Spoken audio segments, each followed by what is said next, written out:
I'm in Charney, Basset in Berkshire, no Oxfordshire, no Berkshire, and I'm here to see something special.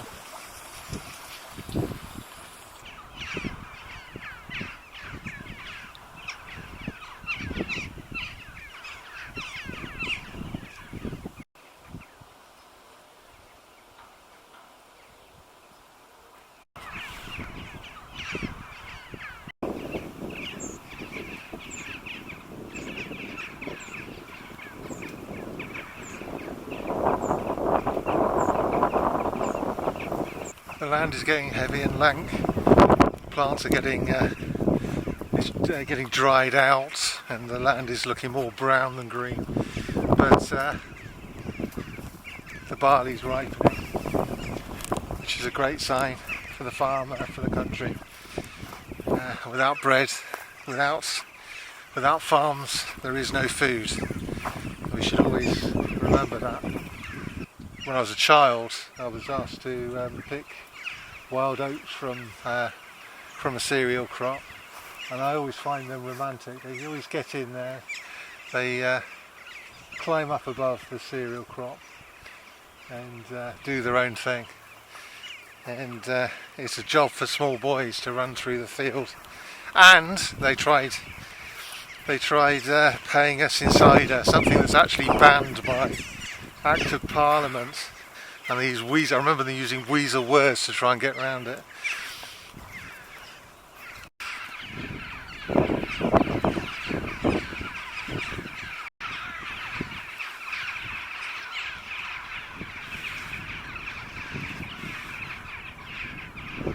The wind's coming from the north again, which is why it's not all that massively warm. The sun's warm on your back and your face and so on.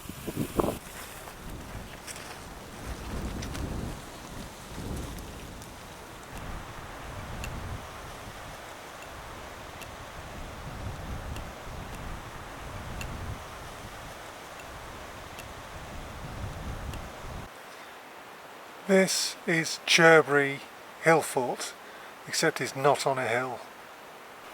It is Iron Age. It is. They've got the pottery. They were doing a nice cot.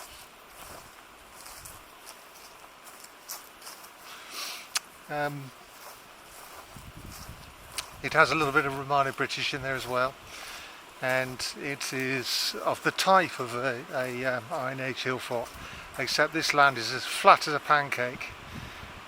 We are in the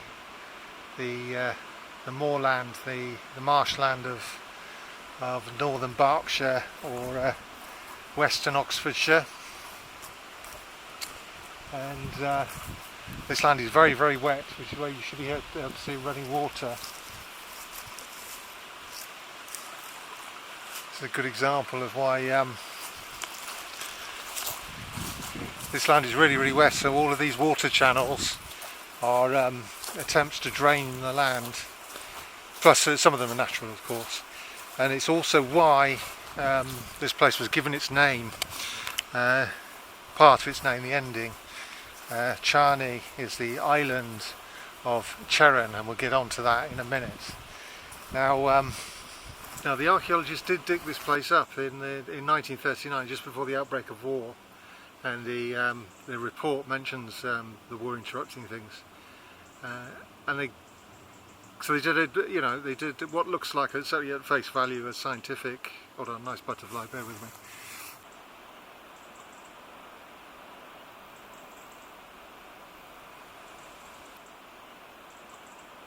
So they did what looks like on the face of it a good scientific excavation, various different periods, Iron Age pottery,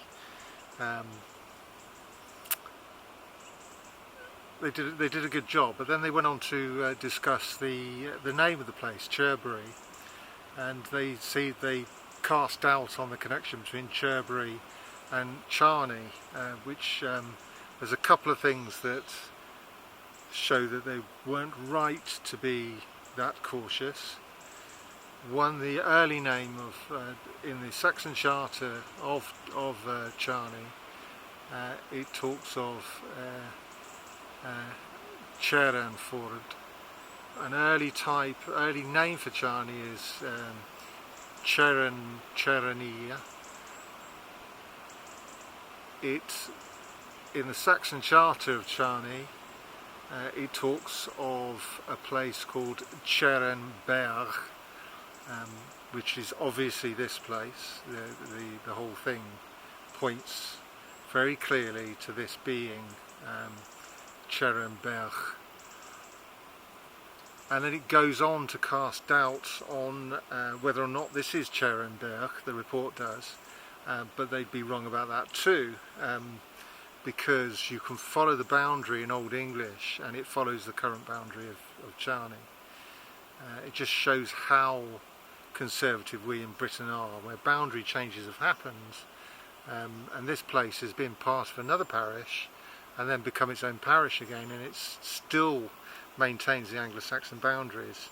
That knowledge is still there somehow, and some academics have understood the ancient landscape, but not these archaeologists. So it is Cerenburhg, and this is Cerenburhg is over here, and this is the place, the island of Cern. And what Cern means is another thing entirely.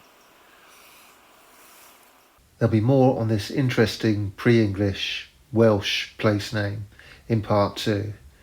But in the meantime, if you've enjoyed this video, please watch this one next. Thank you for watching. I hope you've enjoyed it, and I hope to see you on the next one. Ta-da for now.